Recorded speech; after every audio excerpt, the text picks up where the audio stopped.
Plants and animals have played a very important role in human life for as long as they have all existed.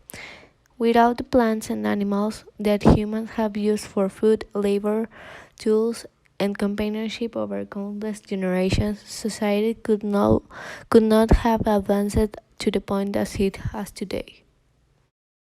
Each animal, species, plant, and ecosystem plays an important role since all of them are connected, and if one dies out, it affects the entire food chain, and also, consequently, the human species.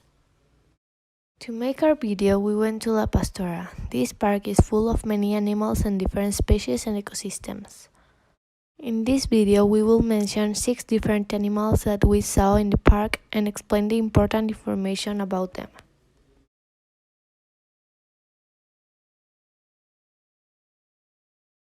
My name is Fernando, and I'm gonna talk about the white rhinoceros.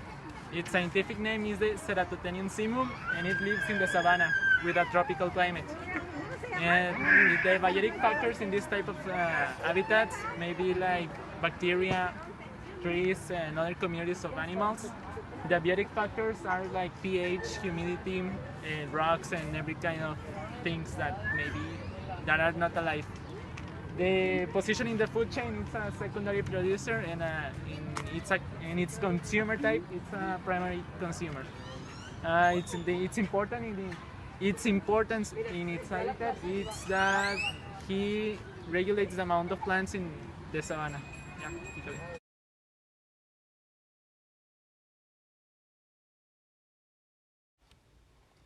The green guacamaya, or Ara militaris, is a species of bird native to Central and South America. The green guacamaya lives in the rainforest and is a secondary consumer. Its main food sources are fruits, bugs, and they've been known to chew on bones for the bone marrow. The green guacamaya is a secondary consumer, and its use in the nature is to get rid of carcasses and excess of fruits. The biotic factors in the green guacamaya's habitat are mates, food, trees, other types of birds, and some amphibians that tend to live next to them. And other biotic factors that tend to affect them are such as predators and parasites. In the predator side we can see snakes, and in the parasite side we can see ticks and fleas. The biotic factors in their habitat are bones of dead carcasses, nuts, trees, tree bark that they use to scratch their beaks with, and their primal matter they use to build their nest.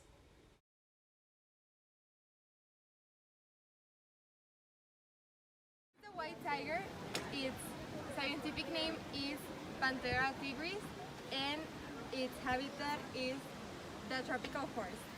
The factors are humans, other tigers, and deers, and some abiotic factor is the captivity which they live, the big spaces, and the fresh water that they have. It's in the top of the food chain, and it's really important so that the food chain can continue.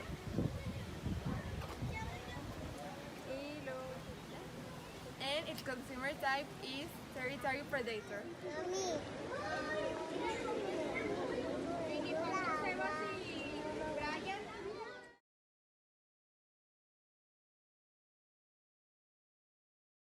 Hello, these are the zebras, and its scientific name is the Icus quack. Even though they all live in Africa, each species has its own area of living. Plain zebras live in grasslands and woodlands, while zebra lives in the arid grasslands of Ethiopia. Climate is dry from October to March, and in the other part of the year there is a lot of rain, and they take advantage of the water so they can stay hydrated. The abiotic factors in the savanna are water, oxygen, and temperature, and they also help them to stay hydrated, and they help them to live.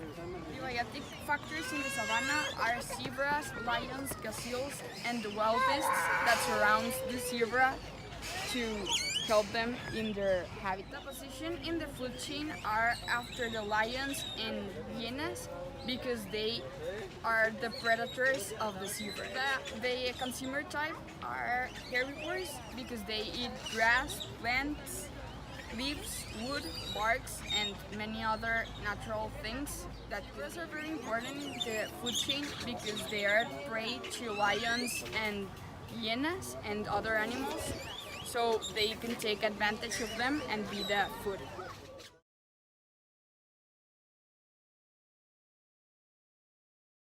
Here we are with the lion. Its scientific name is the Panthera leo, and their habitat can be the grassland, the savanna, the dense scrub, and the open field. They are classified as temperate and warm, and the biotic factors are the zebras that they give lions a food source, and the abiotic factors can be the water that they need to hydrate. Consumer type is territorial predators, and they are on the top of the food chain because they are carnivores. Very important in the food chain because they control the primary and secondary population consumers. With the giraffe, its scientific name is Giraffa camelopardalis, and its habitat, they are native to the sub-Saharan regions. It lives in places where the climate is very hot, and their abiotic factors are the other species, while the abiotic factors are the soil, water, fire, and climate. In the middle of the food chain since they are herbivores. The importance in the food chain is that without them the food chain couldn't continue.